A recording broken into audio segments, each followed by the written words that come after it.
Okay, so let's go ahead and begin.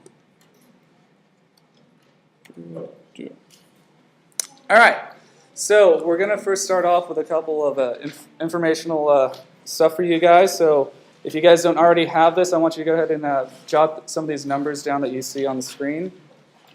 Now, the first number is the emergency contact number for EAP students going abroad. If you're an IOP student and you're going to be going abroad, make sure to talk with the IOP representative who's part of your program and get this information from them as well.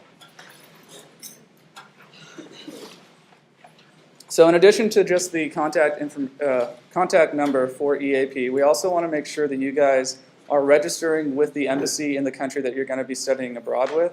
For some of you, that'll be listed on your pre-departure checklist. However, if it's not, it's a good rule of thumb to do ahead of time anyway. And what they do with that is the embassy will then just send you like alerts for anything that's happening in your area. If it's like an emergency situation or anything, they'll be sure to keep you in the loop on any events like that. In addition to that, we want to also make sure that you guys are aware of your UC staff abroad, and that's going to bring us to our next few slides. So I have them listed here for you guys. Oh, this is us, if you didn't know. Yeah, we'll just go to the next one. That's not necessarily important. By the way, my name's John. This is Craig right here, and this is Talisa. Okay, so I'm just going to leave these on the screen for a little bit. If you see your country, go ahead and mark down the contact person for you. This first one is for student finance. So if you guys have any questions regarding student finance, go ahead and jot their contact information down. And it's not up there. It's going to be on the next slide. So yeah, if it's not on that one, just be patient. It'll show up for the next one. This is on the Save Your Life. Or the one following, yeah.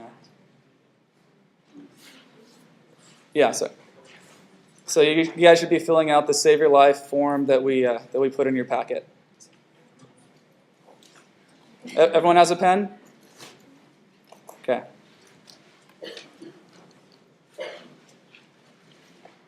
All right, I'm going to go ahead and move on to the next one. 3, 2, 1.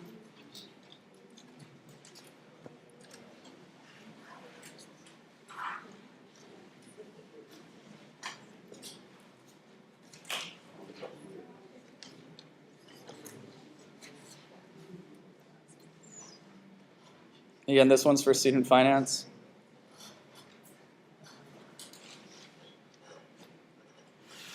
Okay. These are going to be your operations specialists at EAP. So if you guys have a program-related question that goes beyond UC Merced and it's really dealing with EAP, they're going to be your person to contact for that.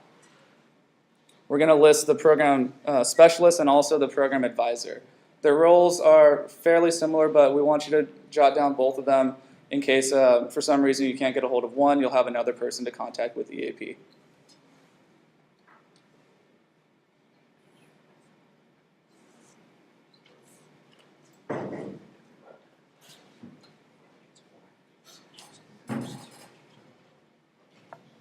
Okay.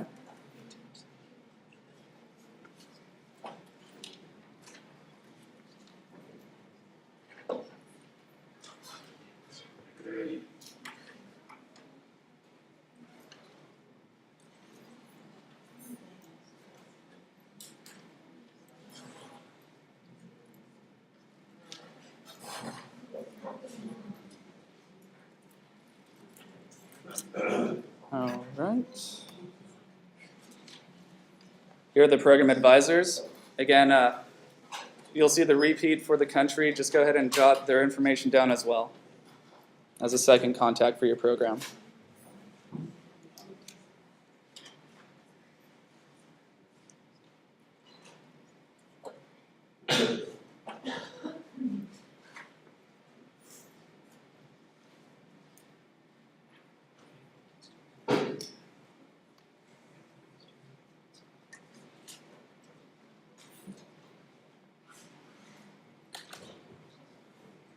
Okay.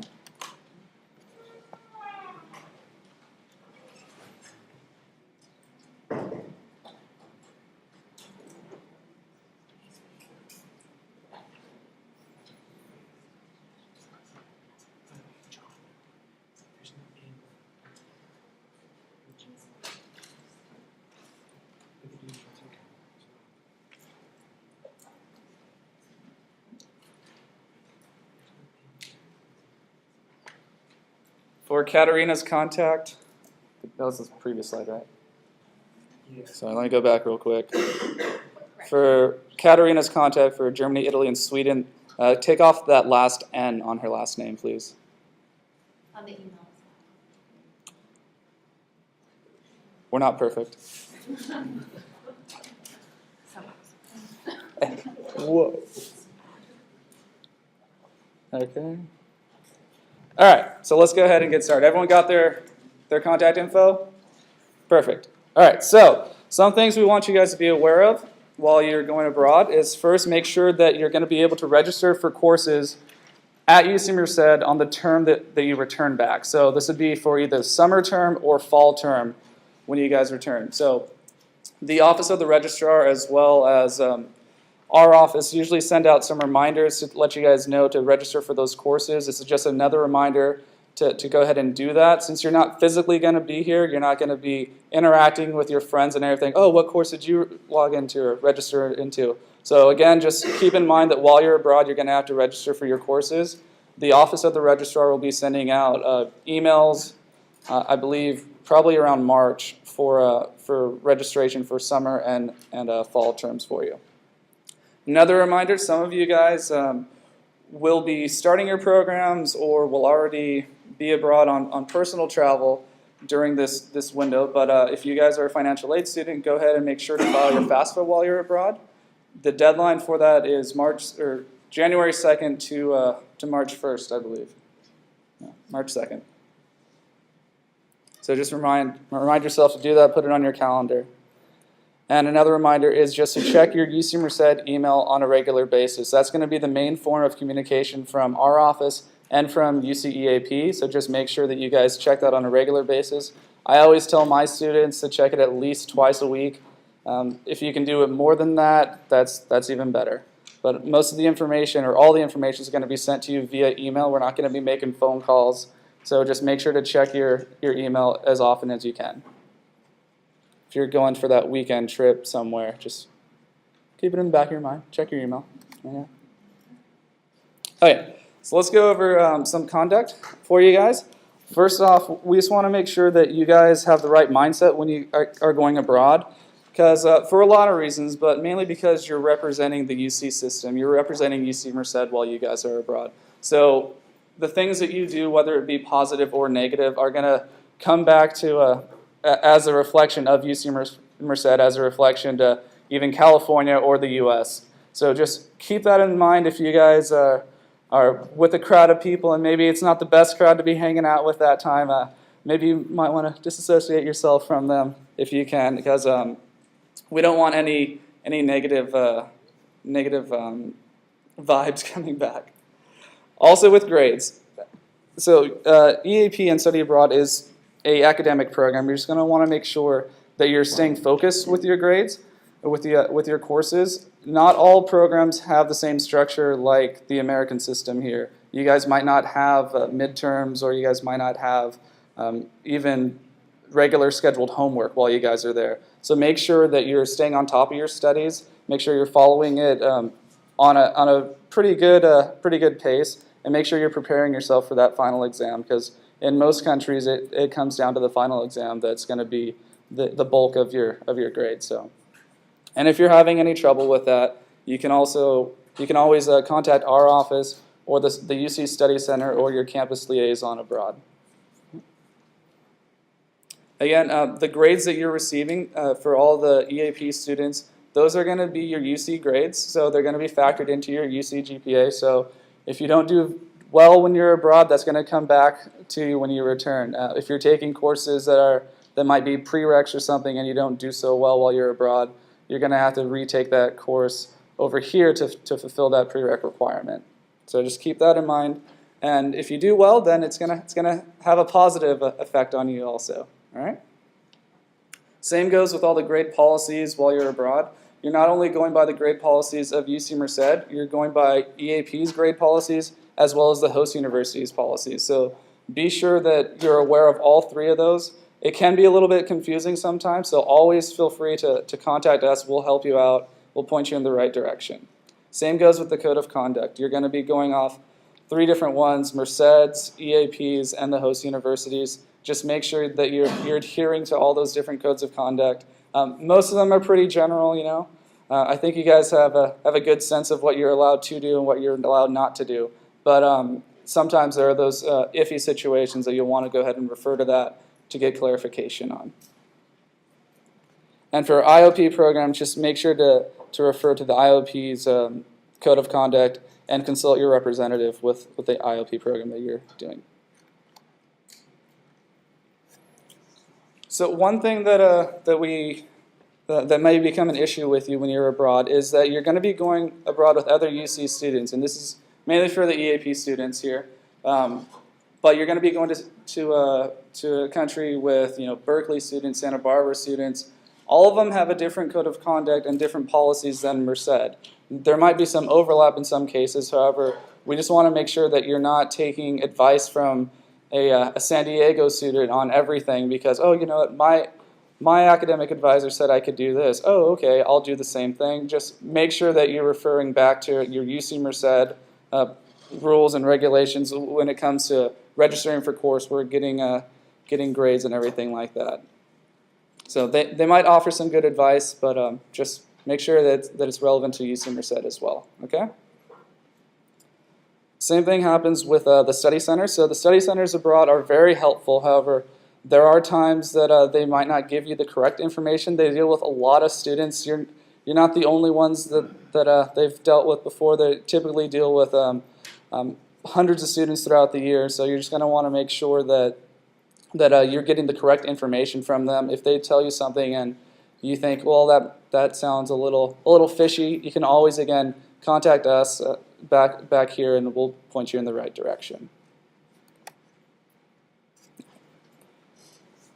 With registering for courses for the spring term at UC Merced, I don't know if you guys have already seen that the courses are up there. Your registration window hasn't been open yet, but you're not going to be able to register for courses, and that's a good thing. That means that we have you guys on record for going abroad for the spring. So when you see your friends registering for spring courses, don't freak out that you're not able to. That's a good thing. That means that we have you down for going abroad for the spring, so it shouldn't allow you. If it does allow you, let us know, because then that could be an issue. So yeah, let us know about that, and we'll help you out. But we don't want you guys contacting the registrar's office saying, hey, I can't register for spring courses, what's going on here? The reason for that is because we have you down as going abroad. Yeah. Will we find out if we're admitted before the spring courses open up? You should find out. It depends from program to program. You should be able to find out for your program in the next few weeks here. Yeah. No problem, Katie. Another thing to make sure of is before you guys depart, if you guys have any library fines, parking violations, you know, you parked in the wrong spot and got that ticket, oh, I forgot to pay it, it's my second violation now. Make sure to take care of those before you guys go abroad. They can result as holds on your record and prevent you from registering for courses. So make sure that you check online, make sure there's no holds on your record that could come back to haunt you. Another thing is before you go, make sure that you have the right U.S. contact, whether it be your family or a friend to receive any mail here, but also you should think about updating your contact while abroad, at least a telephone number, so that someone from Merced can contact you that way. Has everyone declared a major? Good, okay. The reason we want you guys to declare a major before you go is because we want to make sure that the courses you're taking are going to be applied to the right area for your degree, whether they count as GEs or whether they count for your major. We want to be able to differentiate that upon return. So before you even enroll in courses, we want to make sure, you know, if you're a poli-sci student, the courses you're taking are going to be for poli-sci, all right? And lastly, we're going to also want you to make sure that you guys are fully aware of your personal finances and your personal responsibilities financially with EAP. So has everyone seen the pre-departure checklist for their program? They've clicked on the Money Matters tab and they've seen the whole layout, the entire breakdown for their program. If you guys don't know what I'm talking about right now, make a note if you guys are taking notes to talk to us afterwards, and we'll show you where to find that stuff. But it should all be broken down online of what's going to be covered for as your program costs and what's going to be covered as like out-of-pocket expenses. So just be sure of your personal financial responsibility. Again, I'm gonna stress it, to check your emails on a regular basis. Your UC Merced email. When I was a student, I didn't use my university email. I had it forwarded to a Gmail account. If that's the case, that's fine. Just make sure that that it's working properly. Make sure that you're still able to receive those emails. You don't want like a quota notification coming and not be aware of it. So make sure that that's being taken care of and that you're checking it on a regular basis. You can be withdrawn if you don't respond to some of your emails. Not, oh, you know, what's going on? You didn't talk to me. You didn't respond back to me. I'm going to withdraw you from the program. That more means that we're going to be sending you different forms online that you need to complete, and if you don't respond to those and submit those in a timely manner, it could result in you being withdrawn from the program. And speaking of withdrawals, everyone should be aware of their withdrawal deadline. It was on your My EAP online application. It's the one that you guys printed out and signed. If you want to be reminded of that, you can come to our office. We can show you the withdrawal deadline for your program. The reason we want to make sure you guys are aware of that is because you have until that deadline to withdraw without penalty. After that date, there's going to be a financial penalty associated with withdrawing from your program. So just be aware of that. You guys should all know it anyway. It's a form that you sign. So everyone reads forms before they sign it, right? Okay. Again, with forms, just make sure that you're completing them on time and make sure that the date that it's being received by that department is before you send it out. We don't want you sending it out the day that it's due. We want it arriving there before or by that date, okay? It's not a postmark date, it's a date that it needs to be there, okay? And make sure that you guys are reading your country guides. Again, with the pre-departure checklist, it's usually the very first topic on there is your program guide. That pretty much breaks it all down for you, everything from academics, from housing, student life, everything like that. It's going to be just your main source of information for your particular program. Make sure to go through that. It's part of your checklist. It should be something that you guys review. I know it can seem kind of dry. Some of them are like 55, 60 pages, but it's all useful information. And if your program requires it, which I believe all of you guys should have a visa requirement for your program, make sure that you're able to submit your visa paperwork on time, and make sure that you read clearly the instructions on your pre-departure checklist regarding the process for the visa. Those can get a little bit tricky. It's not uncommon for students to come to our office, say, hey, you know what, I don't really understand what this says right here. Can you help me out? If you guys need some help with that, definitely come and ask us about it. Yeah? Do you by any chance know if there's a notary on campus? The Students First Center can do free notary for students. Right?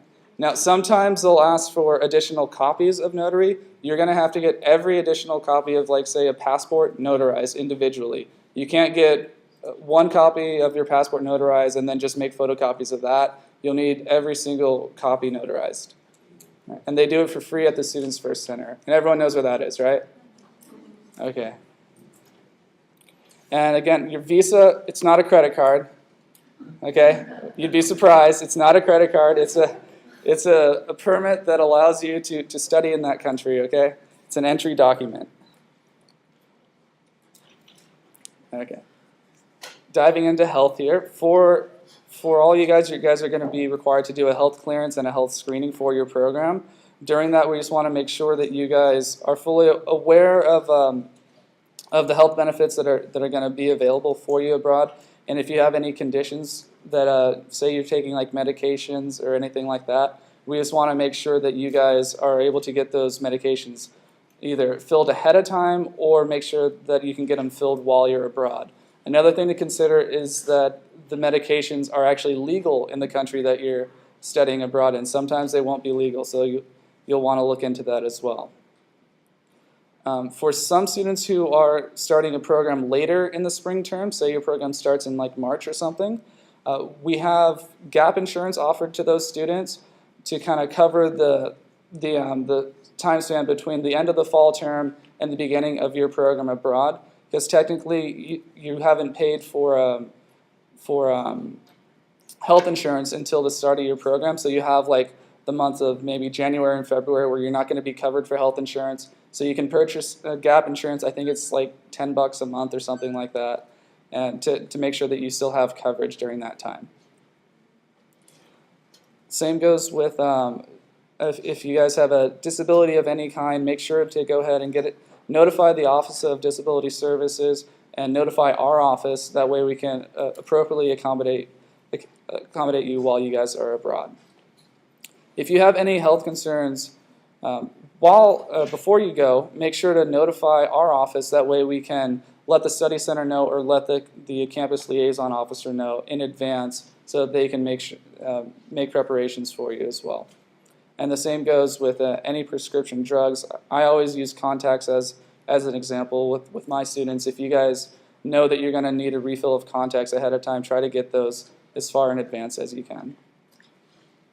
And another great resource to look into as kind of like prep for health in the country you're going to be going to is the Center for Disease Control. On there, actually some of the stuff they put on there can be a little bit scary sometimes. They kind of list all the outbreaks at the current time. You can even look in Merced for current outbreaks. I'm sure you'll find a huge list. Don't let that completely scare you. It's just something that you can be aware of for when you go abroad.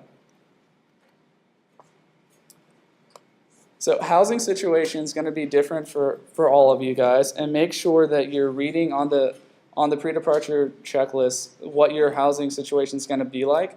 For students who are taking an ILP, keep in mind that ILPs might have a different housing situation than the actual program. Most of the ILPs require a homestay at first, and then when your program starts, you'll then move to dorms or to off-campus housing, whichever one you've selected in advance. For students who are doing homestays, make sure to be respectful. Again, this comes back to representing UC Merced and to representing just Americans in general. We want to make sure that you're adhering to all the rules of your host family and making sure that you're treating them with the utmost respect while you're there.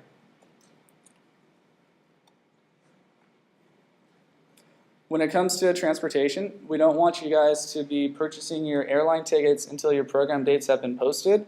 The reason for that is because your on-site orientation, all of you guys will have one, is mandatory, and you need to make sure that you give yourself enough lead time to arrive at the site for your orientation, because they are mandatory and they can withdraw you from the program if you show up late to it or don't show up at all to it. You will get withdrawn from it. So make sure that you don't purchase your airfare until the calendar has been posted. Again, that's going to be posted on your pre-departure checklist. Some of them haven't been posted yet, some have. If they have, that kind of gives you the green light to go ahead and do it. And what I always recommend to students, and we have brochures in our office, is if you're a financial aid student, you can do the airfare deposit program through STA Travel. And we can give you more information on that later. Yeah. This changeable ticket, because I was looking at online, changeable tickets are way more expensive than regular tickets. Do you think, is it normally more expensive to just make a decision like, oh, well, I need to change it now?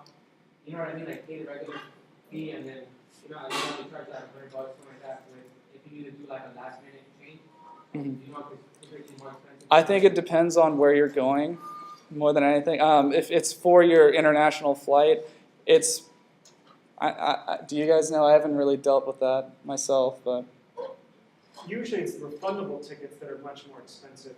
The changeable tickets, it's usually whoever provides that ticket for you, they charge a fee, $50, $100, sometimes $200 or $300. mm-hmm. Can you repeat the part about the financial aid students who like buying a ticket before it's dispersed? So it's a program through STA. It's called the Airfare Deposit Program. And what you do is you pay $300 in advance to secure your seat on a plane. And then I believe they give you up until 7 days before your flight to pay the full price of that ticket. So for financial aid students, you should be receiving your financial aid about 10 days before your program starts at the earliest. And so then you can go ahead and pay that. That way it's not a huge out-of-pocket expense from the start. If we do use that, do we still get to pick which flight? Yeah, you choose your own flight in advance, and you have to go through STA. And even if you're not going to use that program, STA has some good rates and everything, and they're geared towards students and young people. So you might find better rates there. Just scope it out anyway. So going back to arriving on time, if you guys have a flight plan that just looks pretty crazy, you're going from here to New York, New York to London, London to here, and you just you're looking at it, it's like, wow, I got a whole bunch of changes. I would recommend to try to keep it as minimal as possible with the changes, just because that just increases your chances of something going wrong, your flight getting delayed, your flight getting canceled, things like that. Consider those things in advance, and consider getting there as at least a day or two in advance of your program start date. If anything, in the very least, just to get yourself accustomed to the time change more than anything. And I always recommend that you guys purchase traveler's insurance.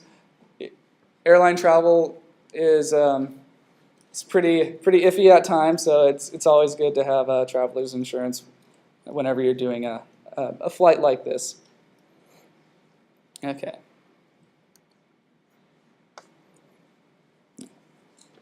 Another thing on safety and security. So in advance, before you guys go, we want you to kind of research not only the city that you're going to be going to, but also the country. We want you to be aware of what's happening there. Subscribe to the online news feed for that country, or even for that university that you're going to be going to. Try to inform yourself as much as possible before you actually go there. We don't want you arriving and just being completely out of the loop of what's going on. Try to educate yourself as much as possible. A good resource for that is going to be the State Department's website. I always use Google News for my feeds. I don't know if you guys use that or not, but that's kind of the one that I prefer. But the State Department will give you good information on that location, and also you can subscribe to travel warnings through them as well. Okay. And also, if the country that you're going to does get issued a travel warning in advance, you're actually not going to be allowed to participate in that program. However, in that case, what we'll do is we'll accommodate you with another program to enroll in. So that's kind of a rare case, so don't really worry about that so much, okay?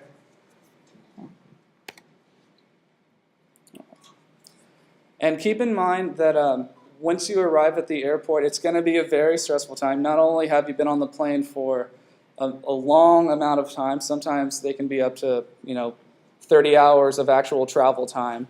So keep in mind that you're not going to be feeling your best. You're probably going to want to be getting some real food in you, go take a shower, everything like that. But what we want to make sure is that you're prepared before you get there. Know how to get from the airport to the study center or to your dormitory that you're going to be staying at. Know that in advance. Don't get to the airport and oh, okay, well, now what are we going to do? Print it all out. Go ahead and print out the directions on Google Maps. Put a copy of those directions in every piece of luggage that you have, just in case you lose some luggage, something like that. We want to make sure that you guys are getting to your location safe, and that you're getting there in a timely manner as much as possible.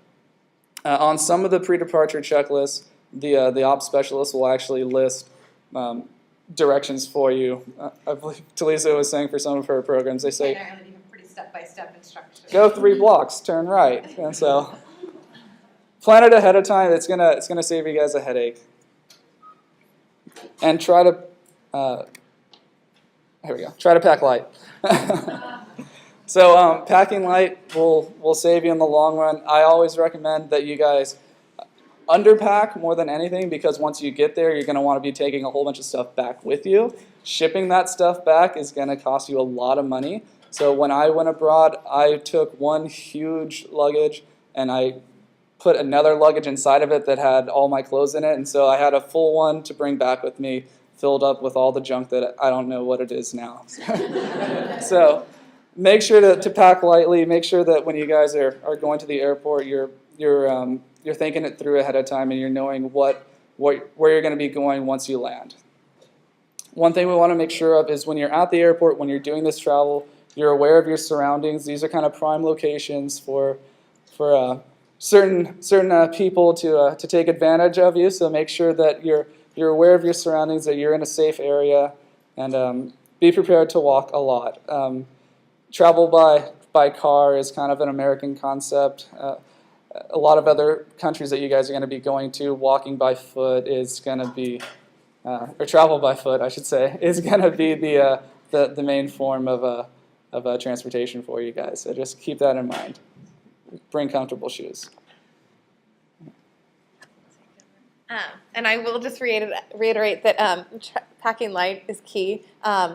Before you go, if you can't lift everything up all on your own without somebody helping you, you packed too much. So I guarantee you that you will run into a spot where there is not an elevator, you have to climb upstairs. The wheeling suitcases are great, but not when you're rolling them on cobblestones. So keep that in mind, and please do pack light.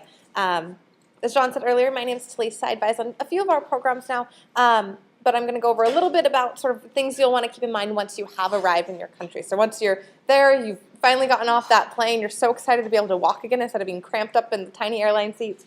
But just a few things I want you to know before you get there. Know the number for 911. It's probably not 911 anymore. You've left the U.S. Know the emergency number. Just sort of, hey, I already have this memorized. It's probably pretty simple to memorize, just like 911 is. But look that up now. Get familiar with it. Just sort of know it in advance. And this way you sort of know that, okay, if something very dire happens or I'm in some terribly stressful situation, I already have that memorized. I don't have to spend the time to ask somebody what the number for 911 is. And they won't know what you're talking about necessarily when you ask them what 911 is. So again, as John said, know exactly how to get to your host site before you go. Print it out, review it, kind of go over it in your mind before you actually depart. So you're kind of like, when you're super fatigued and you're like too exhausted to even remember your name, you rehearse it so much in your mind that you know, okay, I just know I go and I get to this bus, and this is the train that I need to take, or whatever it is.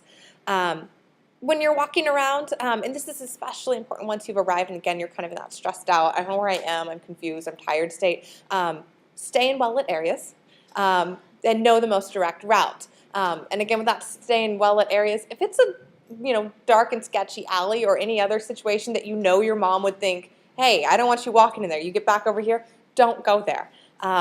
We're all about you being independent and branching out on your own, but sometimes your parents have good advice. Follow that. It's always best to carry less in terms of credit cards and money. Then you have less to lose if something does happen. So just keep that in mind. We don't recommend carrying huge amounts of cash on you just because it's a lot to lose, and obviously it's with cash especially, you pretty much can't replace it. With credit cards, at least know how to cancel everything and know the sort of 1-800 numbers that you'll need. Have copies of those stored either in the cloud or something, so you know the number to cancel, the account number, or have it memorized, or have a copy back home that you can get a hold of if you need to cancel anything. If you do get lost, and I think most of us up here have been there, and a lot of you in 6 months will say, oh yeah, that time I was really lost, I had no idea where I was. Try and act as if you know where you're going. Not to the point where you're just sort of, so overconfident that you don't bother to ask for direction and you get even more lost. But don't sort of look panicked and like, I'm scared, I don't know what to do. Go ahead. Would you recommend taking a certain, a little bit amount, and then have our parents money grab or Western Union money to us, or you? Well, you can have it in your account. We just don't mean we don't want you to have all your money on you. Like, okay, I'm gonna have 1,000 pounds in my pocket. That's a lot to lose. Just sort of, it's nice to have some of the local currency on you when you arrive, just so that, hey, if I really just need to grab a coffee or I need to get something to eat and I don't have to worry about going to an ATM or anything, then that's great. A lot of places you can use, your credit card or something, but we do recommend having at least a small amount of the local currency on it. So talk to your banks now or find a way to exchange that money now, because it can take a bit of time. Especially here in Merced, we're not the biggest international hub. I don't know if you've noticed. So it might take a little bit of time to get some of that currency in. So it's nice to have just a little bit just for immediate spending. At the airports that you land and everything, there's probably going to be ATMs or currency exchange booths nearby. Even with the currency exchange booths, they're going to be at a premium at the airport. Sometimes it's worth it to get a little bit just so you have some on hand, but we don't recommend exchanging everything there because there's a cost for convenience. And as far as once you get there, we'll go over a little bit more about finance and banking in a bit, but there are different options for getting that money sort of in the currency once you're abroad. So back to being lost. I've been there. I think Craig and John probably have. You'll find yourself there probably, and if not, then give me your tips. Again, you want to kind of act like you know what you're doing. Ask for directions from someone in authority. Find a police officer. That's probably the best thing. Find somebody who is working at that airport or something, or if you're in sort of a subway system or a metro station, find somebody who works there. Don't necessarily just ask some stranger. You might get lucky and find someone who's really helpful and leads you right there, or you might get someone who's going to try and take advantage of the fact that you don't know where you're at. So err on the side of caution. Find somebody kind of with a badge. Find a police officer if at all possible, and they're going to be able to help you and hopefully keep safe and everything. When you arrive, and if you're using public transportation, we recommend trying to go with a group. It makes it much easier, especially if you're all tired. You can all keep an ear out to hear the stop that you need to get off of, and you don't worry about dozing off on the train and missing that. Happens a lot. Or you just have other people to help you sort of, okay, we're all going to put our luggage here and swirl around this map and figure out where we're supposed to go because we didn't memorize those directions like Lisa told us to. And it's also nice to have a couple people, if you can, hey, I'm going to go grab a coffee. You watch all this stuff so I don't have to drag it through this tiny little airport cafe. And keep your belongings close to you. Our director usually does a little stint with travel where, hey, you'd be able to count how many pieces of luggage you're supposed to have and know exactly where they're at. So if you have a shoulder bag, have one piece on your shoulder. If you have one piece of luggage that you're rolling, you have one hand on it. Try and keep one hand free. So again, with that packing lightly, if you have to carry all your luggage with both hands, how are you going to open doors? If somebody tries to take something for you, how are you going to stop them if they're just grabbing it off you? You don't have a hand free. So try and keep at least one hand free. If you're going with a backpack, that's fine. That's right there. You can feel it. And then you have everything on your rolling suitcase. Even some suitcases kind of latch onto each other nowadays, and that's really helpful to kind of stack it. But again, if you're taking 2 or 3 of those, probably packing a little heavier than you're supposed to. And I'm a classic overpacker, so trust me when I say don't do it. It's not worth it. And again, keep those personal belongings close. Your passport and your wallet and everything should be as close to touching you as possible, if not physically touching you at all times. They've got a lot of great gadgets for this. They've got wrist wallets. You can kind of like shore up under your sleeve, and it's like flush tone so they can't even tell there's money there. You can put them on your ankles, under your shoe. They have the money belts that go around your waist. Actually be able to physically feel that you have your passport and any of your money. Those are kind of the more important things. Nobody wants their camera stolen. Nobody wants their phone stolen or anything like that. But trust me when I say that it's a lot better to have your passport and your money touching you than sort of, if you had to give up one of those, give up the camera. Keep that passport and that money with you, and hopefully you don't lose anything. Let's see. When you arrive, some things that you want to kind of be aware of is what criminals will look for. So if you're kind of lost and you look completely out of it, they're going to think, oh, that's an easy target. Great, they won't even notice if I come up and swipe that bag. So if you're completely alone and you appear lost, you're kind of putting a target on yourself. So if you're traveling alone, you can do it. I've done it myself. It's better if you can have a couple people with you, but if you are alone, try and look as confident and sort of as sure of knowing where you're going as possible. Even if in the back of your mind you're like, I have no idea where I am right now, what's going on, kind of put that poker face on and go for it. They'll also look for people who aren't paying attention. So even if you're just so overcome, you're like, I'm just going to play on my phone, listen to my iPod. They're going to see them like, oh, she's not paying attention. Great, I want that, and I'm going to have that. So try and make sure that you are focused. Keep the headphones out when you're walking around. If you're in your seat on the train or on the airplane or something, that's a little bit different. But if you're talking on a cell phone, make sure you're kind of out of a crowd a bit, and you're kind of have everything stacked up and you can see it still. And really keep an eye on your surroundings.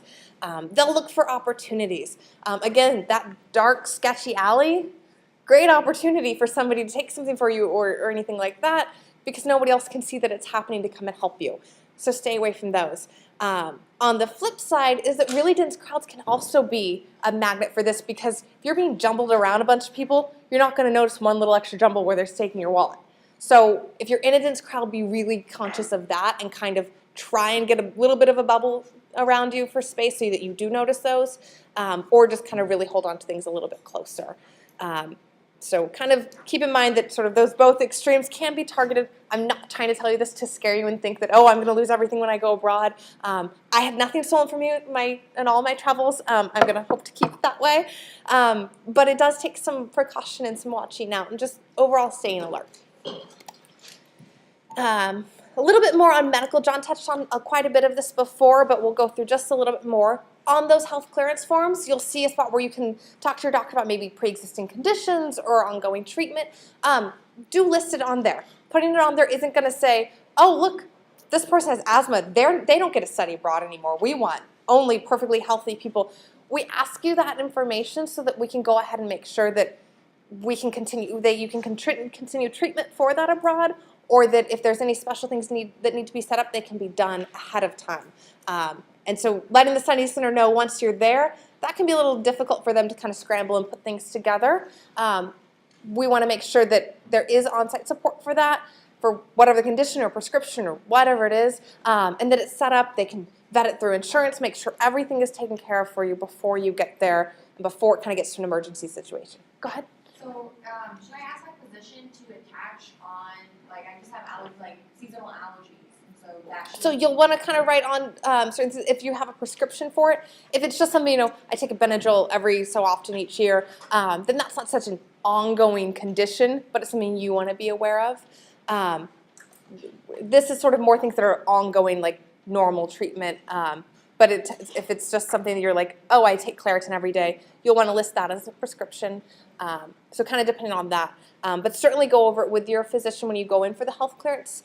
If you've already done the health clearance form and sent it in and thought, oh, I didn't really tell them about this, this, and this, let EAP know and sort of add to that you need to amend it. They're not going to say, oh, sorry, never mind, you can't do anything. They want full disclosure for that reason, so they can take care of you.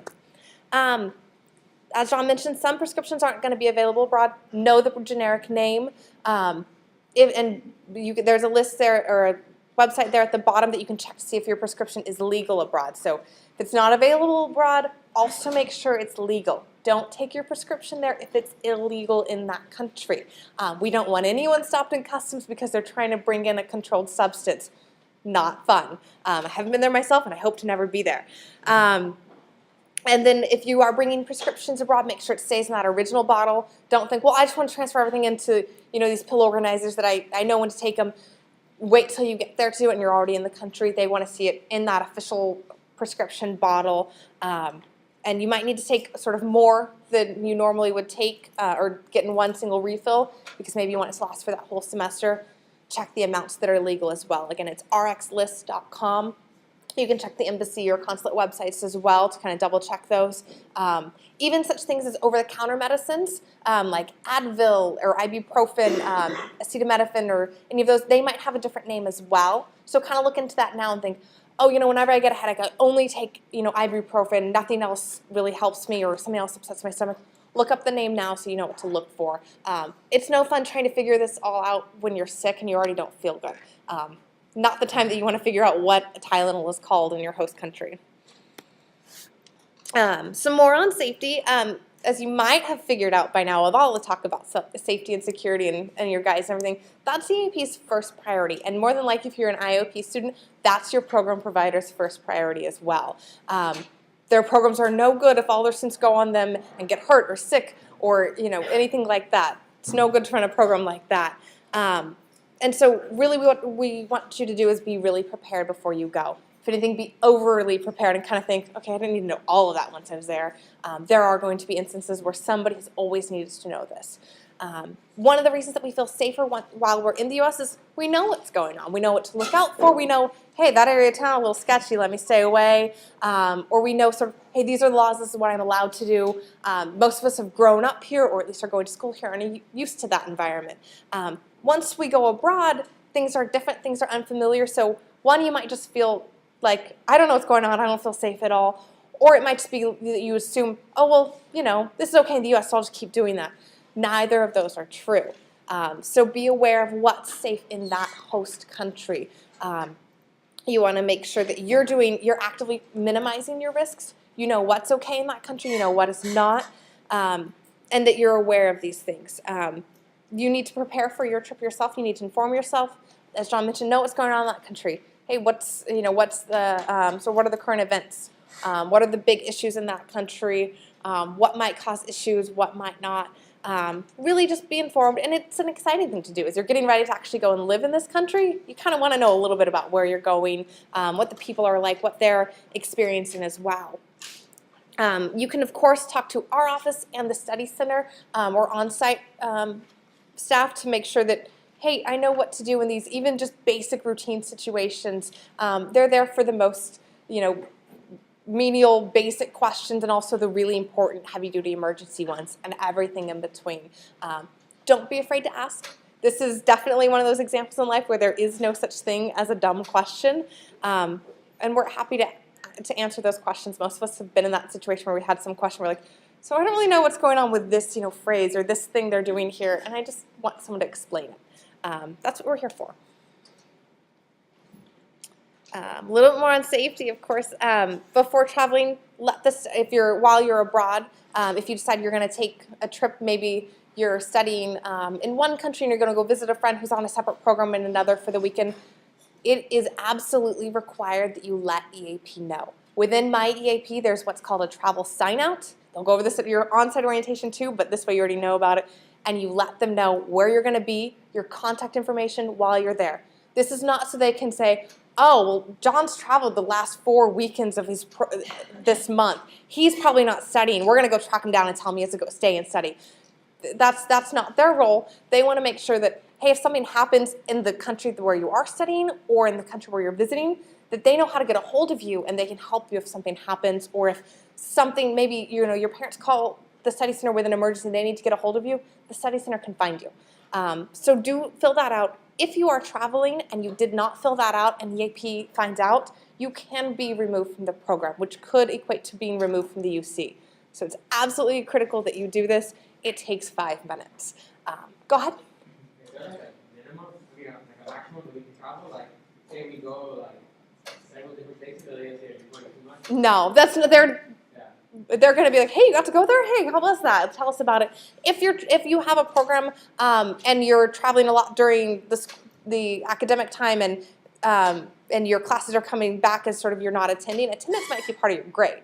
So of course you want to keep that in mind, but the study center isn't going to say, I'm sorry, you have traveled 4 weekends in the last 6, you're not studying, you have to stay. No. It's up to you to make sure that you're studying enough and keeping up with your classes. If those grades don't go well and they come back on your transcript, you're the only one who's going to suffer from that. So some personal responsibility there. So really what you want to make sure is that you're really practicing good judgment at all times. Again, keep your parents' voices in the back of your head. Is that okay to do? If mom found me doing this, would she be upset? That was sort of my thing when I was abroad, that, okay, if my mother found out that I was going there, no, I'm not going, not doing that. So that's kind of one way to kind of keep it in mind. Study Center is not going to be there to run up in front of you and say, no, you can't do that, that's illegal, and stop you in every kind of bad situation. They can't possibly police you all that much, and certainly we don't want them to. We want you to have a very, extraordinary experience that requires some independence. So don't assume that they're going to catch you before you do anything bad and prevent it from happening. It's your responsibility to know. They're there for you to ask questions for and as a resource, of course. But don't assume that you know what's legal, what's not legal, what's okay, what's not in that host country. Look it up first. And the majority of incidents that get reported are usually because someone ignored our advice, ignored the study center advice, traveled to an area that was sort of under a travel warning when they were told not to, those sorts of things. Didn't fill out that travel sign-up form, or they were drinking too much. So let's not do either of those. We're all adults here. We can be responsible for ourselves. You guys had the sound judgment enough to apply for study abroad, so I think you've all got some good intelligence to you. Let's continue that. We can't assure that American values will apply abroad. Don't just assume that if you don't know the law there, then you don't have to follow it. It's not going to work. Ignorance is not going to be an excuse to a law enforcement officer abroad.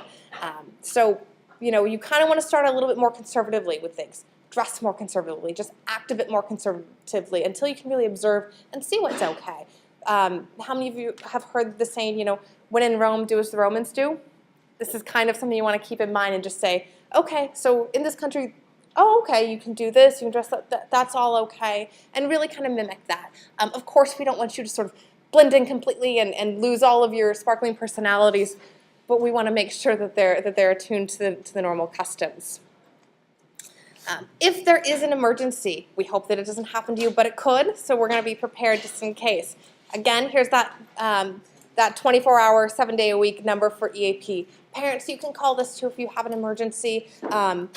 Again, this is an emergency number, so if you're just kind of finding that you need to find out when your study list is due or when your grades are going to come back, this isn't the number for that. This is for emergencies. If you're injured or you get sick, find medical treatment near to you. A lot of our host campuses actually have health centers right on campus, just like they do here at UC Merced. Find out if that's the case for your host university, and if not, find out where the nearest one is. Do this before you get sick. A lot of you will kind of catch some, cold or virus when you're there and everything. It is really, really annoying to have to figure out how to get to a doctor when you're already sick and no one's there to take care of you necessarily. So find it out beforehand. Know where you're going to call, what you're going to do. And if you can't find it right away, then know the number to Europe Assistance, which is part of your EAP insurance, and give them a call and kind of and you'll be able to call them and find out how to get assistance.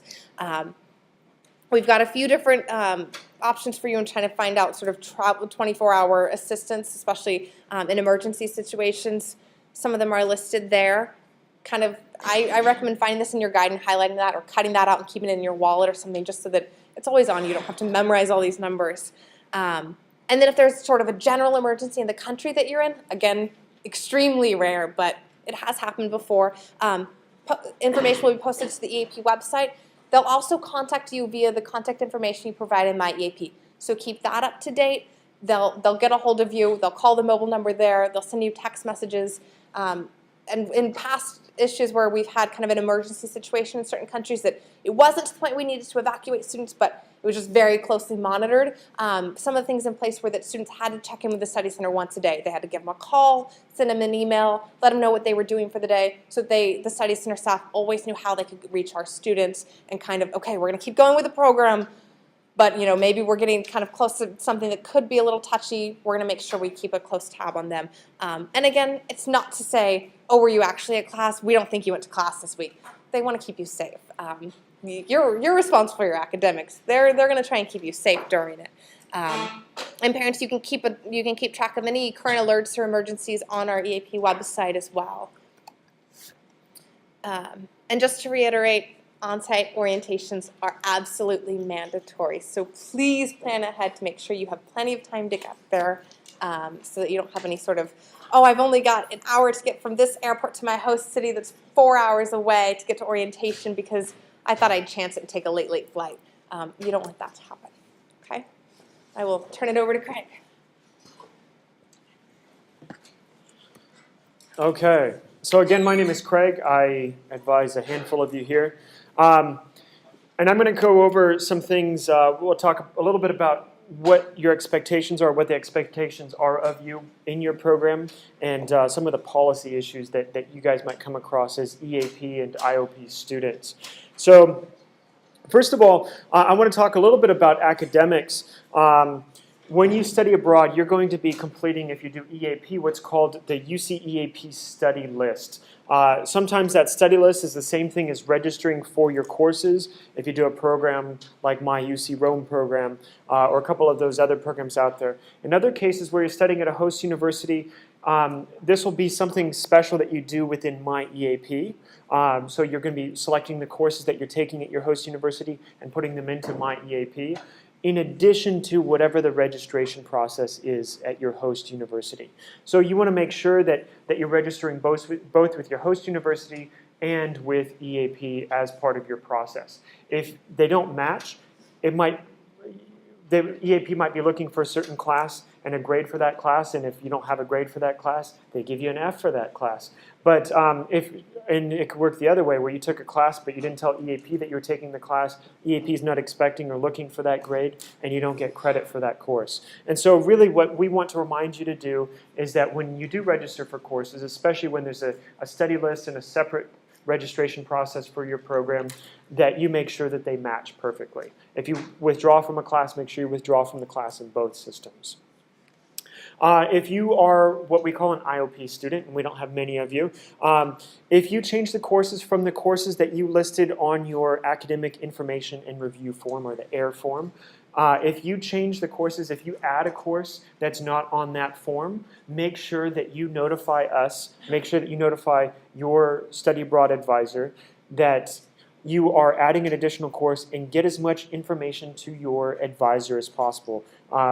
Preferably a syllabus. If you can't get a hold of a syllabus, at the very minimum a course description, and do that right away so that that course can be reviewed for credit, and the transfer of credit.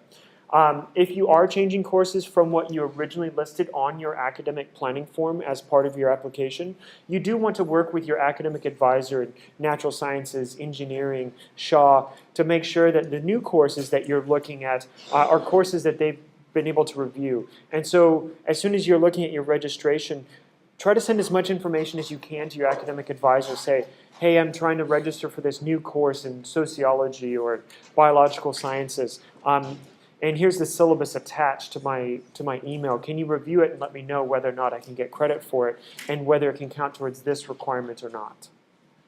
So be in great touch with your academic advisor, especially during the registration process for your program. Some programs you don't register until you get there. Other programs you might register before you actually leave UC Merced. But a lot of programs it won't be until you arrive. How many of you are graduating seniors, or how many of you are seniors going abroad? Okay, so the rest of you can take about a 2-minute mental vacation.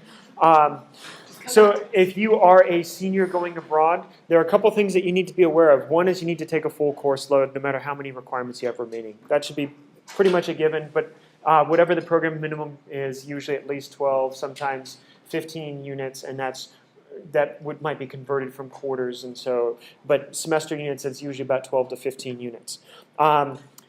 You might have some petitions in terms of trying to get courses to count for specific requirements back here at UC Merced.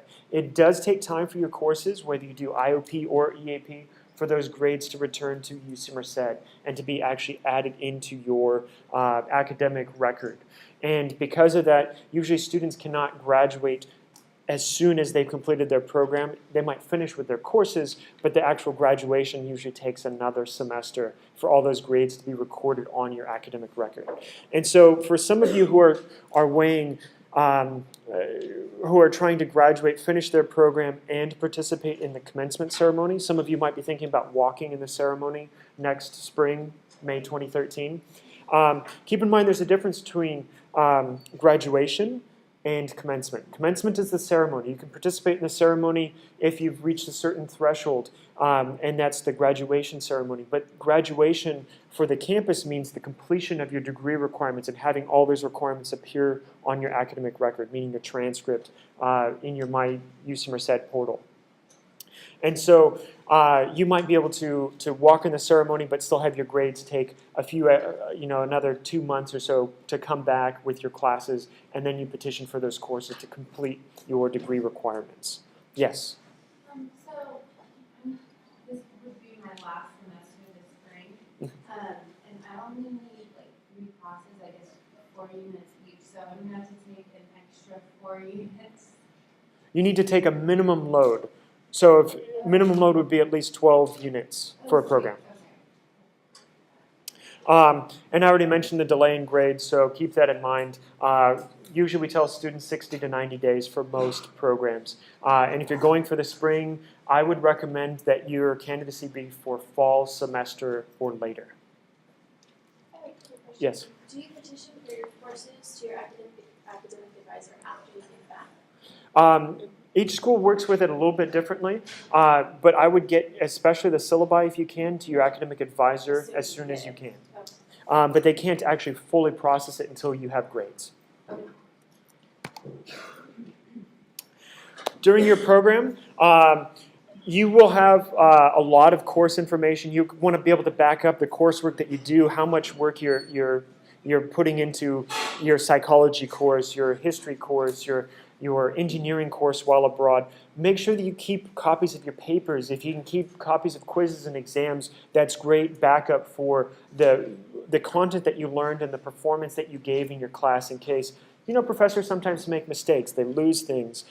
Sometimes students, you know, they're expecting to get at least a B or better, and for some reason something came back as a D. There might be a clerical error, and they can actually review based on, you know, your materials and the items that you read and the papers that you wrote, that you might have actually deserved a better grade, and they can go in and look to see if there was an error based on that information.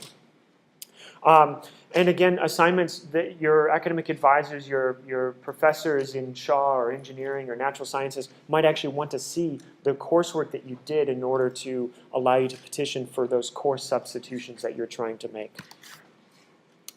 And then I want to talk just a little bit about kind of adapting to your program, getting the most out of your program. So when you study abroad, it's a great experience, and we've talked a lot about kind of some heavy things like health and safety and policy issues and stuff like that. But when you're studying abroad, take the time to actually get to know your program, get to know your host country and host culture and city. Spend a lot of time trying to meet locals, use the language. You know, even if everybody speaks English in, I don't know, Sweden, try to use your Swedish if you're there to interact with locals when buying your groceries or when you're just, you know, you go out to like a farmer's market type of event. Do your best to try new things, to look at new opportunities, maybe try a new sport, those sorts of things. These are great opportunities for you to kind of expand your own interests and your own hobbies and activities while you're abroad, but it also gives you that much more of an opportunity to connect with your host country and your host culture. And for a lot of students, it really helps with kind of relieving a lot of the stress that comes with study abroad, because as exciting as it may sound right now, or maybe it sounds stressful to you at this point, there are some stresses that come with study abroad, but there are also a lot of opportunities that really make it worthwhile. So for your program, when you're preparing to come back to UC Merced, there are a few things that we want you to make sure that you look at, and a few of these might have already been touched on. I'm just going to touch on them again very briefly. You might be registering for your courses for summer or for fall semester while you're abroad, especially if you plan on returning for those terms. And so you might need to make those arrangements or at least look ahead to know when you're going to register. If you're a financial aid student, you may not necessarily get a reminder to file your FAFSA on time. I know that when I studied abroad, I didn't get that reminder and I missed the deadline and I didn't get grade A my senior year. So make sure that between January 2 and March 2, you get that FAFSA in, your first submission in your FAFSA. You might be trying to arrange your housing. Maybe you're already arranging your housing for fall semester 2013 now. But that might be something that you might be doing remotely, working with some of your potential roommates from abroad. And then make sure that that your dates are going to allow you to come back for, you know, your summer job, your summer classes, or whatever the case may be. There are some other policies I do want to touch up on. So for IOP students only, this section, or this first one for IOP students only applies to you. So if you're an IOP student, you need to make sure that 24 of your last 36 units are completed here on the UC Merced campus or through one of our sister campuses. If that's not the case, come and talk to us. You might have to do a petition or something else. EAP students, don't worry about this. Anybody who has a minor. Anybody have a minor? Okay. How many of you are thinking about taking some courses towards your minor abroad? Okay. So keep in mind, you need to take at least 3 courses towards your minor here on this campus. There are no exceptions to this rule. So if you have a minor, make sure that you're completing 3 courses that are required for that minor here on this campus. They could be lower division, they could be upper division, but 3 courses need to be completed here. And then one other thing that I really want to point out about the academic nature of study abroad is that these programs are very much academic. we don't usually talk about trips and travel so much as programs and educational opportunities abroad. And so one thing that we really want to stress, and John mentioned this earlier, is that your bad grades, they follow you if you go abroad and you do really poorly, you don't show up to class because you're traveling or partying too much or whatever the case may be abroad. Those sorts of things, they come back. And if you're doing EAP, they come back to your UC Merced transcript and they bring down your overall GPA. Now, if you perform really well, if you connect really well with your host country, with your professors abroad, you might actually get better grades. And a lot of students nationally actually get better grades having studied abroad, not only because they think, some people think it's because courses abroad are easier. In some cases, they're actually tougher. But a lot of times it's more because students are that much more engaged because they connect with their major, connect with professors in their field, both abroad and when they return. And so it's an opportunity also to bring your GPA up as much as it can bring your GPA down. So a lot of it depends on you and your performance. For EAP, one thing I need to point out to all of you, or a few things that I need to point out to all of you. If you're planning on taking some courses, pass, no pass, and other courses for a letter grade, you need to take at least 2/3 of your classes for a letter grade while abroad. No more than 1/3 can be taken for pass, no pass. That's unit total, not necessarily the number of courses. So no more than 2/3, or no more than 1/3 of your units can be taken for pass, no pass. If you're doing an intensive language program, and a lot of your programs require that you do an intensive language program, that needs to be taken for letter grade. And there are very few opportunities to take course retakes. Pretty much don't plan on being able to retake a course that you fail abroad, because it's going to be very difficult to find that exact course somewhere else to be able to retake it. So retakes are typically not possible. There are some special study opportunities, and I recommend, if your country's visa allows you to do it, if your program allows you to do it, to take advantage of some of these special opportunities. You might be able to take on an internship while you're abroad. Special study, maybe to work with a professor and do research, to work in a lab, those sorts of opportunities. They're great opportunities for you while you're abroad. Take advantage of those. Talk to your study center or your liaison officer who works with your program on site and ask about those opportunities from the beginning, so that you can take advantage of those for as much of your program as you possibly can. And in some cases, you can get units for those. So, right before everybody runs off to break. And this next little section is going to be led by one of our peer advisors, Natalie. Hello everyone, I'm Natalie, as John stated. So we're going to be talking about culture and culture shock when you go study abroad. So above you can see the states. There's going to be like preconceived notions of what Americans are supposed to be like, just like up there you can see in each state, we're the life of the party, and as there's other ones. Also, they're going to think that we're like what's on TV, so they might think that we're going to be like the people on Jersey Shore. So, we don't really want to fit into those stereotypes, but they're definitely going to think it. Also, we eat a lot of fast food. There might not be as much fast food, or it might be different. So just make sure to keep that in mind. Also, we are always on our phones. Teachers out there might be a little bit more strict on that, so just keeping that in mind. And also, when talking about politics and religion, just be really culturally sensitive, because it is different everywhere, and you just want to be really open-minded. Did I just click it?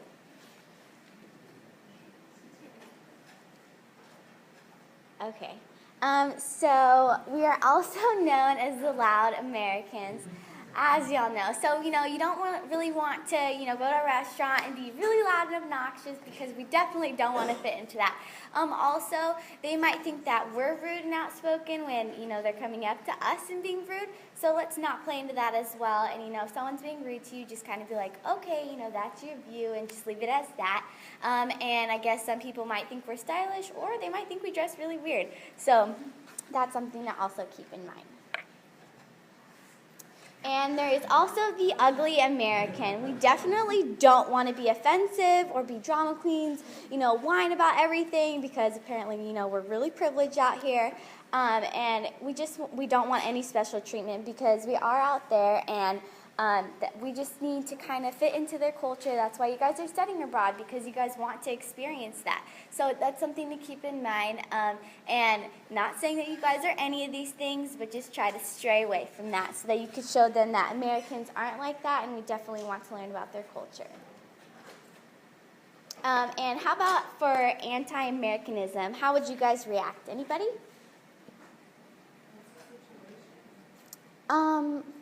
I didn't think of a situation. Just someone approaches you and they end up thinking that you're one of these stereotypes that we listed above. They think you're, I don't know, they come at you and start talking politics with you, of, oh, your president's doing the wrong thing, or something like that, or why did you guys pass that law, things like that. How would you react to that?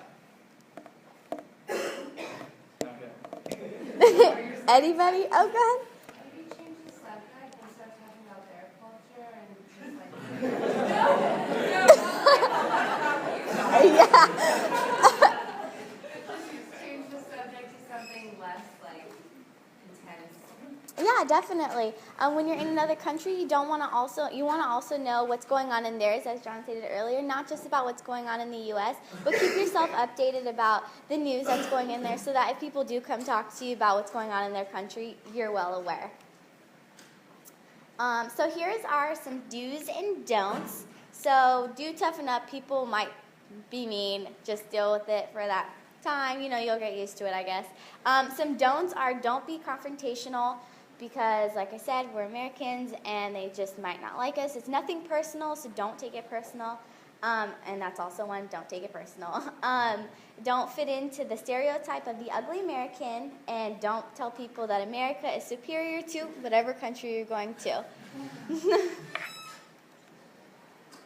And here is culture shock. This is going to be a little bit of a roller coaster. Pretty much everybody goes through it. So during your application process, I'm sure you guys were all excited, telling your friends, telling your parents, just couldn't stop talking about it.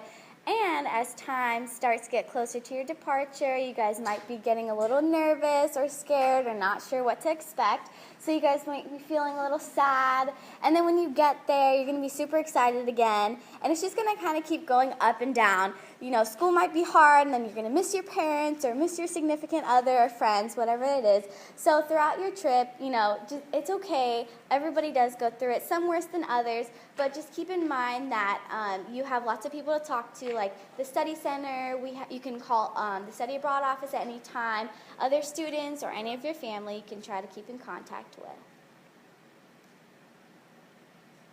I think that's it.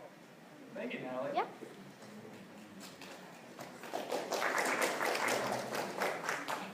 So now I know a couple of you had some questions about we touched a little bit about handling money abroad. Now we're going to get into a bit more about what you should be doing now to understand the finance aspect of studying abroad. So a couple things I want to make sure that you've either already done or are preparing to do very soon is to really understand your student budget. For those of you on an EAP option, then you can do this by logging to that pre-departure checklist and clicking on the Money Matters tab. I think all of the EAP budgets have been posted by now. And on the Money Matters tab, you can download the student budget, and it breaks it down on that sheet between two areas. The first one is going to be your UC EAP fees. This is kind of synonymous to your UC tuition. Those are the fees that you pay directly to UC, pays for the cost of your education, la-di-da. The second part are the fees that the costs that we expect you to incur, but they don't necessarily get paid to UC. These are your estimated personal expenses. These could be housing fees. These could be your estimated costs for just food and meals while you're there. It's usually the estimated cost for airfare, pre-departure expenses, which could be your student visa, maybe passport, those sorts of things. Estimated incidental and transportation costs within the country, and books. Two different sections. What I want you to make sure you understand now, for some of you, the housing will actually be in that first part where it's including your program fees. Understand where the breakdown is. Housing tends to be the one that moves between both of them. So know, okay, I am paying UC for my housing. That's taken care of once my fees are taken care of. Or I pay my landlord or my host university housing office. I pay them for housing. You need to know when fees are due for your housing for that in those instances. Is it all up front? Is it spread out throughout the term? And especially if you're paying kind of monthly or throughout the term that you're abroad, make sure you keep enough money if you're getting a financial aid disbursement to pay that last rent payment, to pay those last fees. Don't just think, oh, well, I already paid my UC fee, so I have all this money to go shopping and go on all these things. Well, you're supposed to be paying your housing throughout it. So make sure you really understand how your program fee costs are broken down and who you're supposed to pay what to. If you're on an IOP option, know within that program fee what's included in everything. They will vary just as much as EAP options do in terms of, okay, this is the program fee that I pay to the provider, and the rest I pay out of my own pocket kind of as I go through the program, or I pay everything to the provider and they actually give, just set up the house and do everything for me. Really understand that now so that come sort of maybe May next year and you're just getting ready to pack up and go home, they come to you like, oh, you haven't paid your housing bill, you owe all of this, and you're thinking, I don't have any more money. We don't want you in that situation. It's not good for anyone. At this point, you probably only have a few months left before you depart, so you're getting really close. It's still important now that if you're looking to kind of do some extra sort of traveling and everything while you're abroad, or extra things during your trip, maybe you're like, I really just want to go on a shopping trip to Paris with me. Make sure you're saving up for that now. You're not using financial aid for that. That's not included in your program budget.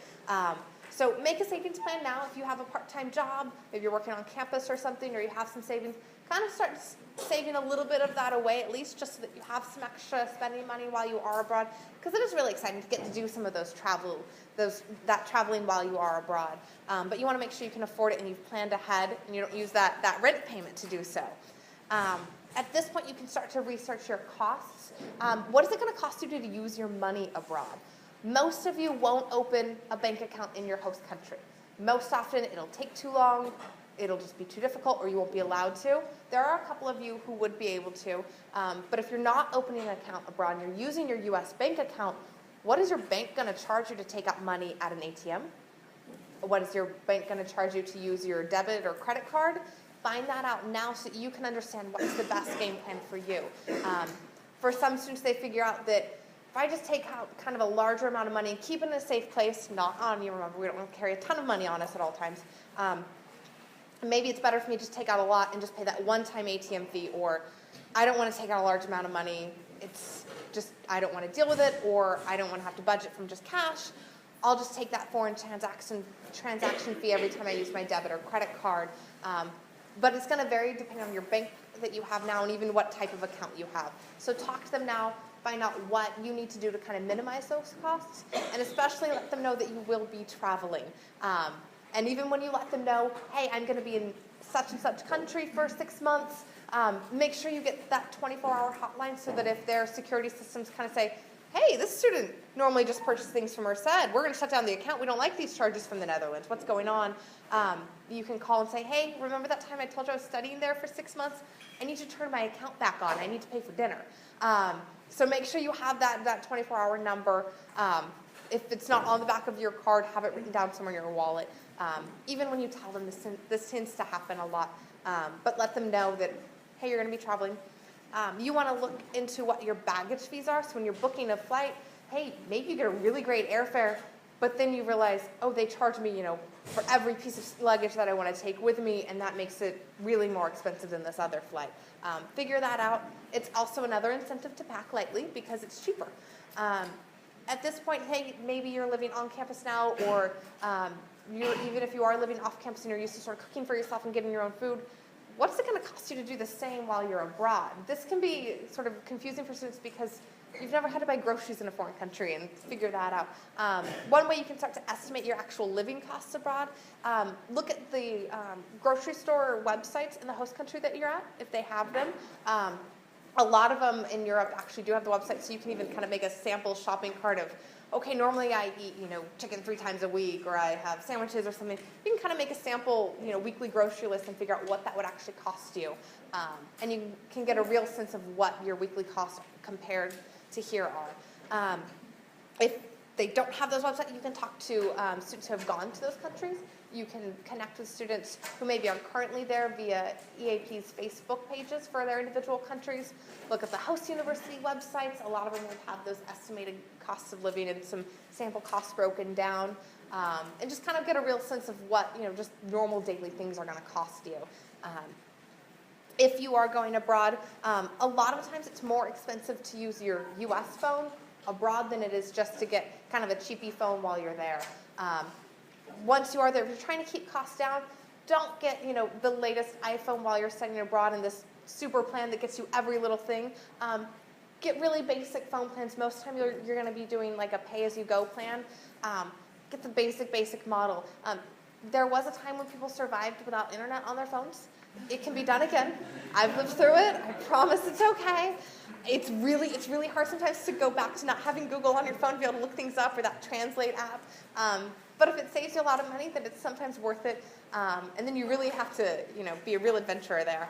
But you can look up some of these costs now. Maybe you can connect with returnees or find someone who maybe is coming back from that country at the end of this term, is still going to have their phone and buy it off of them pretty cheaply.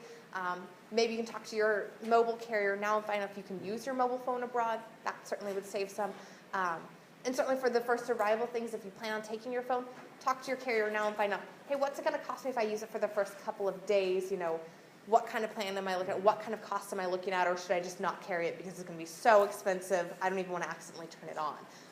Know those costs now so you don't get hit with unexpected fees.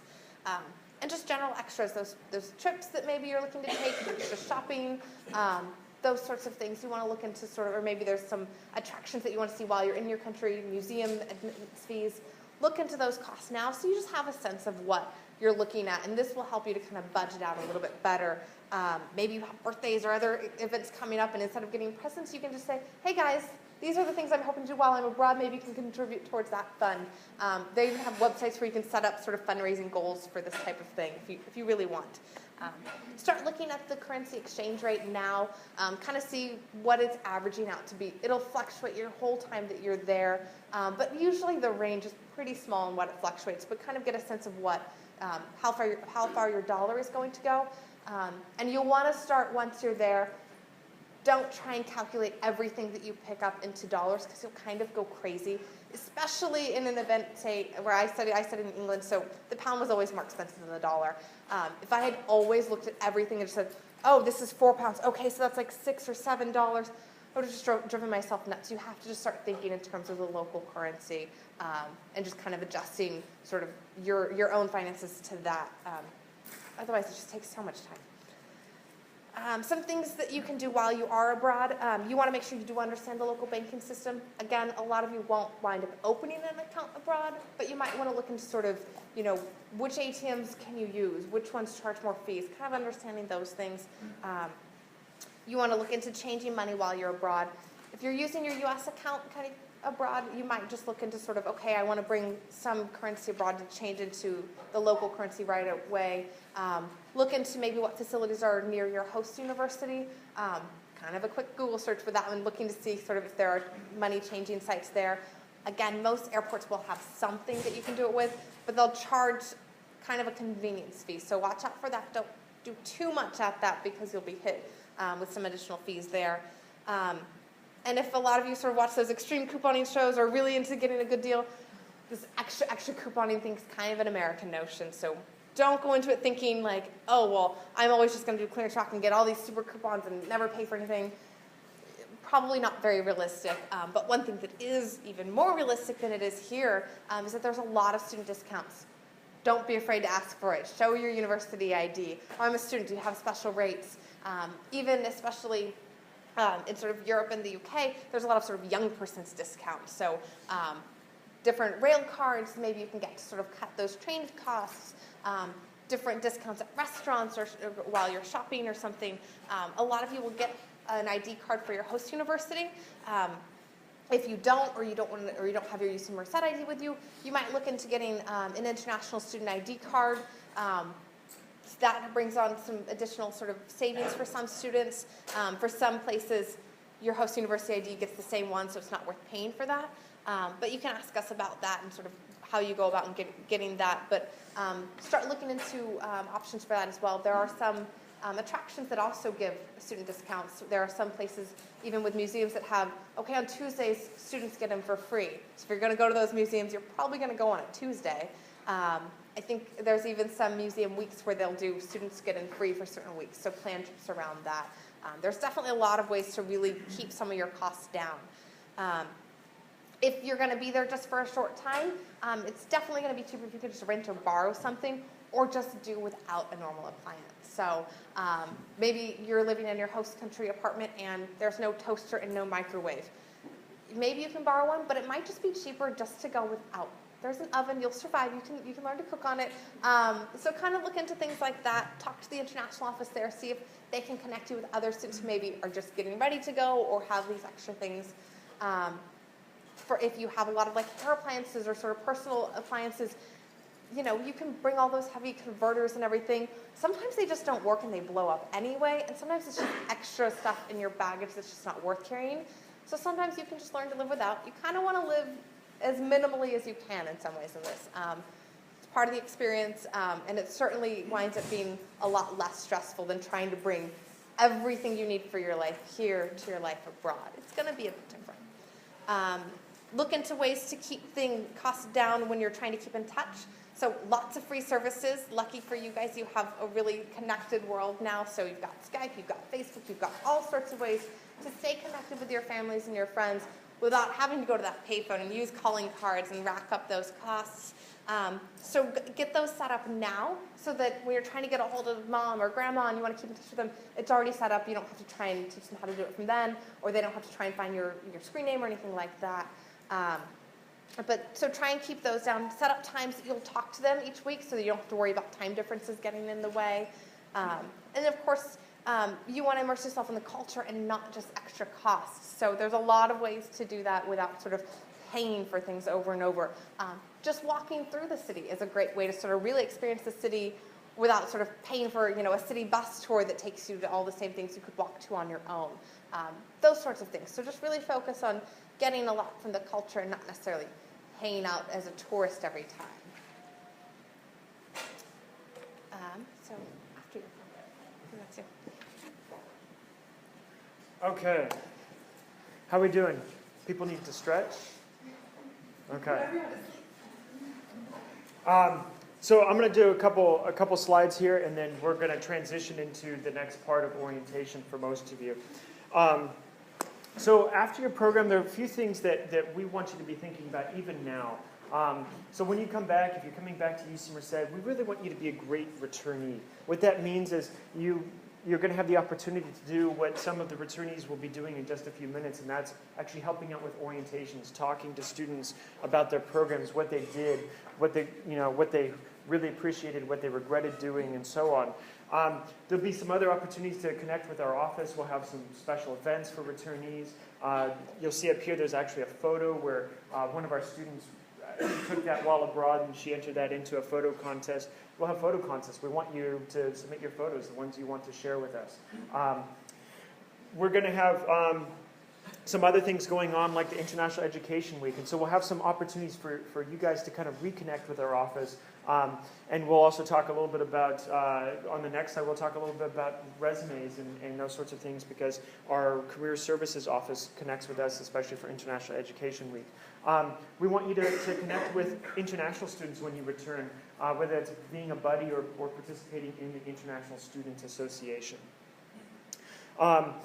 And so, as I was saying, one of the great things that a study abroad experience gives you is the ability to put this sort of experience onto your resume. What does study abroad mean for somebody going out into the job market? What sort of skills do you really develop when you study abroad?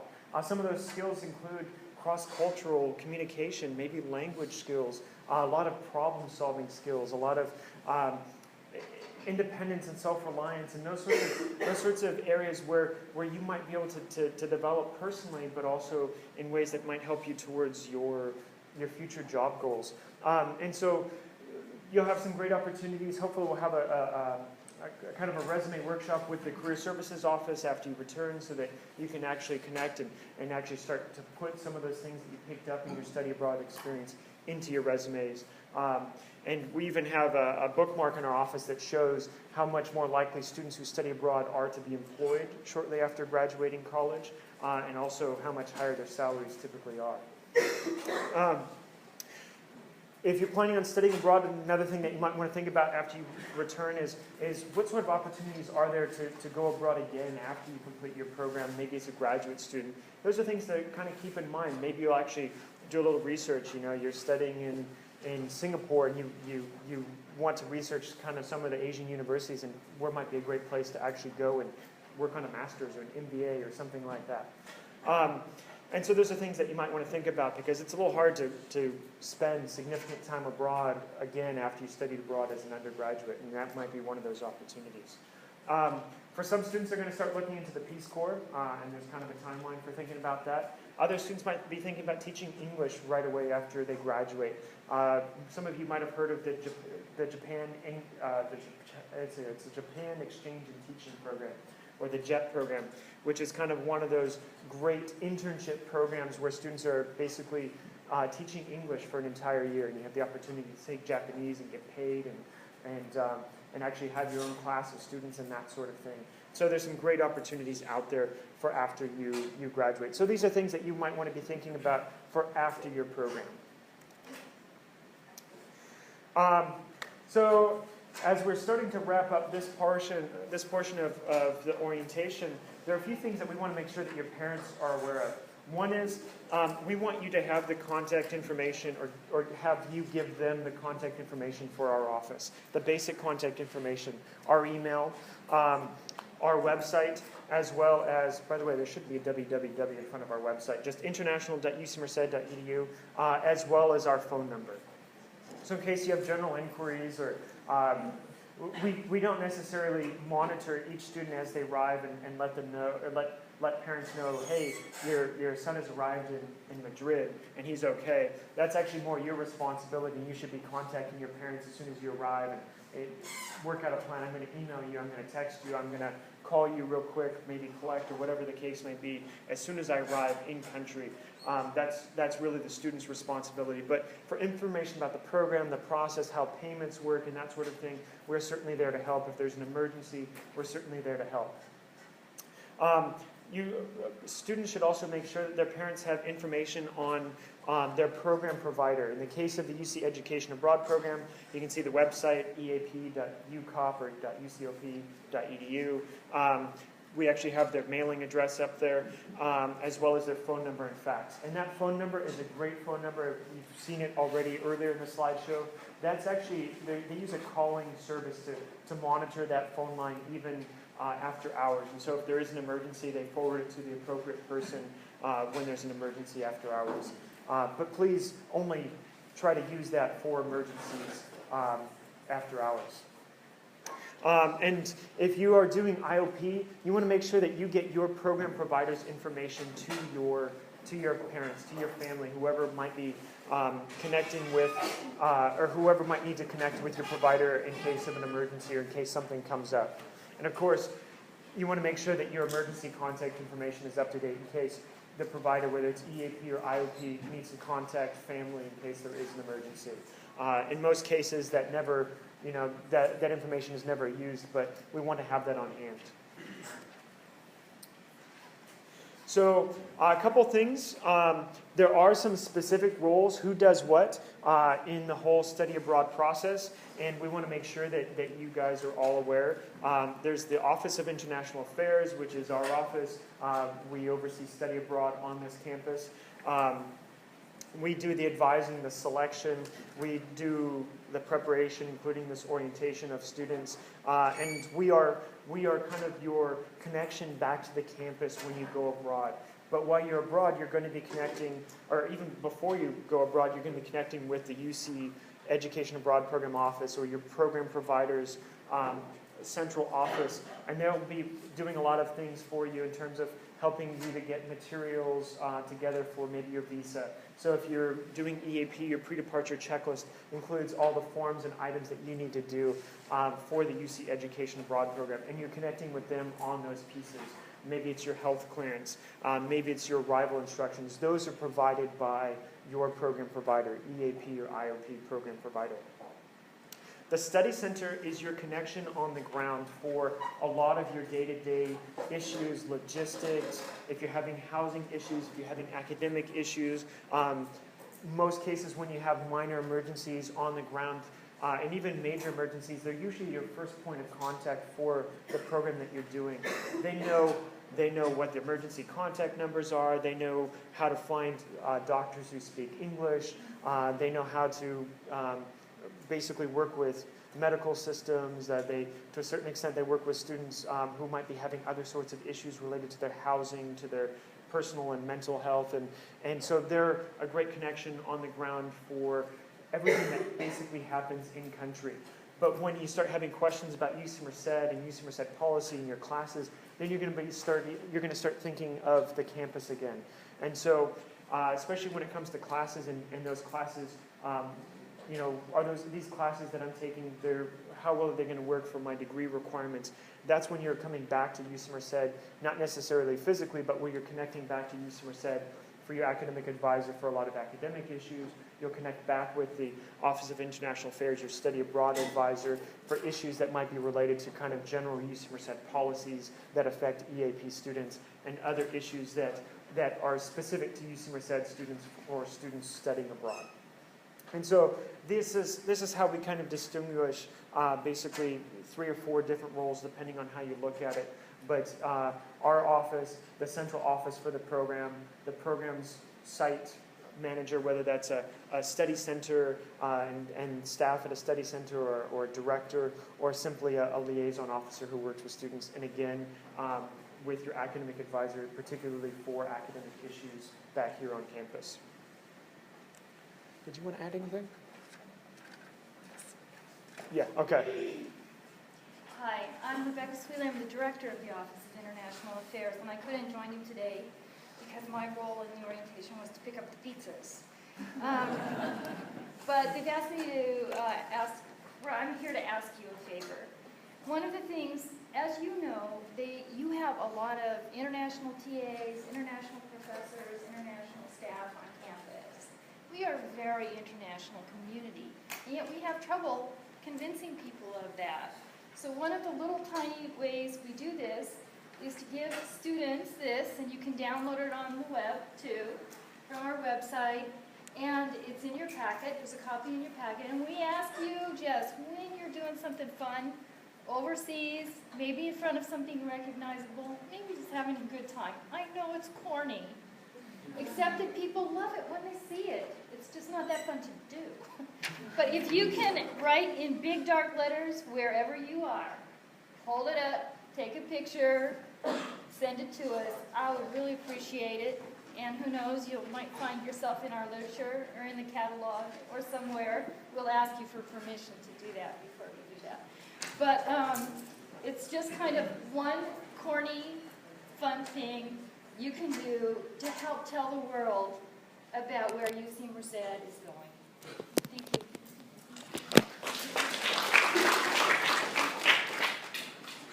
Okay. So are there questions about what we presented? We'll talk about country-specific questions in the country-specific orientation, but are there any questions about what has just been presented in the last 2 hours? Nothing at all. We answered all your questions? Yes? Yes.